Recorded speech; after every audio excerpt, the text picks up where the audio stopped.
ஹரே கிருஷ்ணா. தெய்வ திரு ஆச பக்திவேதாந்த சுவாமி ஸ்ரீல பிரபுபாதர் விரிவான பொருள் உரைகளுடன் அழிய ஸ்ரீமத் பாகவதம் காண்டம் 3 பகுதி 1 பராமரிப்பு அத்தியாயம் 6 விஸ்வரூபத்தின் சிருஷ்டி பதங்கள் 13, 14, 15, 16.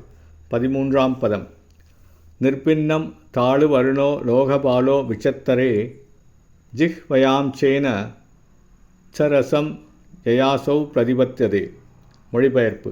பிரம்மாண்ட ரூபத்தின் மேல் வாய் தனியாக தோற்றுவிக்கப்பட்ட பொழுது பிரபஞ்ச அமைப்புகளின் காற்று தேவனான வருணன் அதற்குள் புகுந்தார். இவ்வாறாக தன் நாவினால் அனைத்தையும் சுவைக்கக்கூடிய வசதி ஜீவராசிக்கு ஏற்பட்டது. 14ஆம் பதம். நிர்பின்னே அஸ்வினெச நாசே விஷ்ணோர் ஆவிச்சதாம் பதம் கிராணேனாம்சேன கந்தஸ்ய பிரதிபத்திர் யதோபவேத். மொழிபெயர்ப்பு. பகவானின் இரு நாசித்வாரங்கள் தனித்தனியாக தோன்றியதும் இரு அஸ்வினி குமாரர்கள் தங்களுடைய சரியான நிலைகளில் அவற்றிற்குள் புகுந்தனர். இக்காரணத்தினால் எல்லா பொருட்களின் வாசனைகளையும் ஜீவராசிகளால் முகர முடிந்தது. பதம் 15.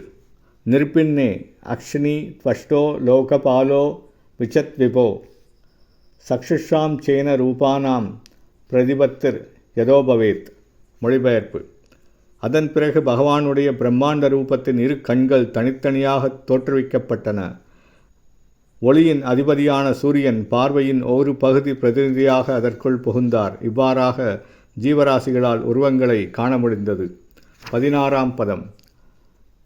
நிர்பின்னானி அஸ்ய சர்மாணி லோகபாலோ நிலோபிச்சத் பிராணேனாம்சேன சம்பர்ச்சம் ஏனாசௌ பிரதிபத்தியதே. மொழிபெயர்ப்பு. பிரம்மாண்ட ரூபத்திலிருந்து பிரிக்கப்பட்ட தோல் தோன்றிய பொழுது காற்று தேவனான அனிலன் பாதி ஸ்பரிசத்துடன் புகுந்தார். இவ்வாறாக ஜீவராசிகள் தொட்டு உணரக்கூடிய அறிவை உணர முடிந்தது. ஹரே கிருஷ்ணா.